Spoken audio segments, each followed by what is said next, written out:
एक पत्नी अपने पति के गुस्से को ख़त्म करने के लिए एक साधु बाबा के पास गई।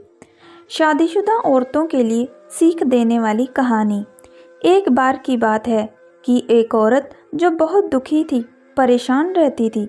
एक दिन उसके पड़ोस में रहने वाली औरत ने उससे पूछ लिया कि तुम इतनी उदास परेशान क्यों रहती हो।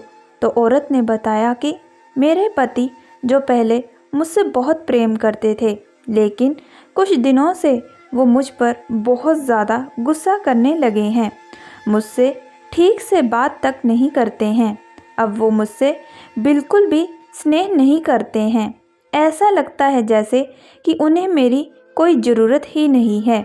तो पड़ोसी होने के नाते उस औरत ने बताया कि पास के गांव में एक बहुत प्रसिद्ध साधु रहता है।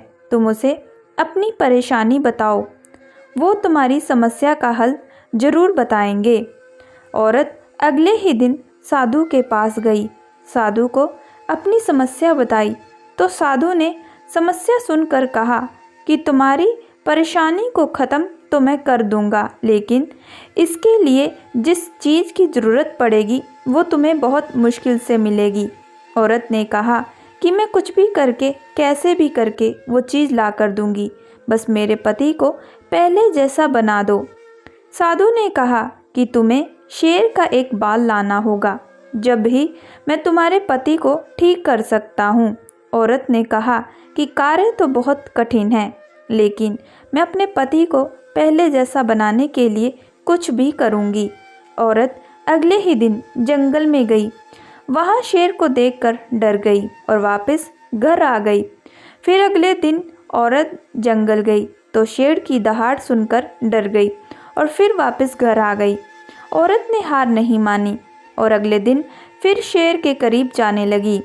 उधर शेर को भी एहसास होने लगा कि कोई इंसान है जो उसके आसपास है। शेर को भी उस औरत के वहाँ होने से कोई परेशानी नहीं होने लगी। करीब महीनों बीत गए।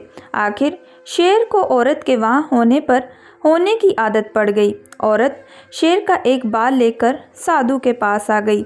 बाल साधु को ला कर दिया। साधु ने बाल को लेकर तुरंत अपनी धूनी की आग में डाल दिया। यह देखकर औरत को बड़ा गुस्सा आ गया और बोली कि बाबा, मैं इस बाल को बहुत मेहनत से लेकर आई हूँ और आपने इसे तुरंत आग में डाल दिया। ये आपने क्या किया? इतने में साधु ने औरत को समझाया कि जिस तरह तुमने एक खतरनाक जंगली जानवर शेर को भी अपना बना लिया, जो इंसान को अपने करीब भी नहीं देख सकता, और तुम उस जानवर का बाल लेकर आ गई, उसी तरह तुम अपने पति को भी अपने प्यार से अपना बना सकती हो। बस तुम्हें अपना धैर्य रखना होगा। एक दिन तुम अपने पति के गुस्से को अपने प्यार से ज़रूर ख़त्म कर दोगी। औरत को बाबा की बात समझ आ गई और अपने पति से बड़े ही शांत स्वभाव से बात करने लगी और कुछ दिन में सब ठीक हो गया। हम कभी भी किसी के गुस्से को लड़ाई झगड़े करके नहीं शांत कर सकते, बल्कि हम अपने शांत व प्यार भरे स्वभाव से हर किसी के गुस्से को ख़त्म कर सकते हैं। दोस्तों, मैं आशा करती हूँ कि आपको ये छोटी सी कहानी ज़रूर पसंद आई होगी। अगर आप लोगों को ये कहानी पसंद आई है तो प्लीज़ हमारे चैनल को लाइक एंड सब्सक्राइब ज़रूर करिएगा एंड बेल आइकन का बटन ज़रूर दबाइएगा।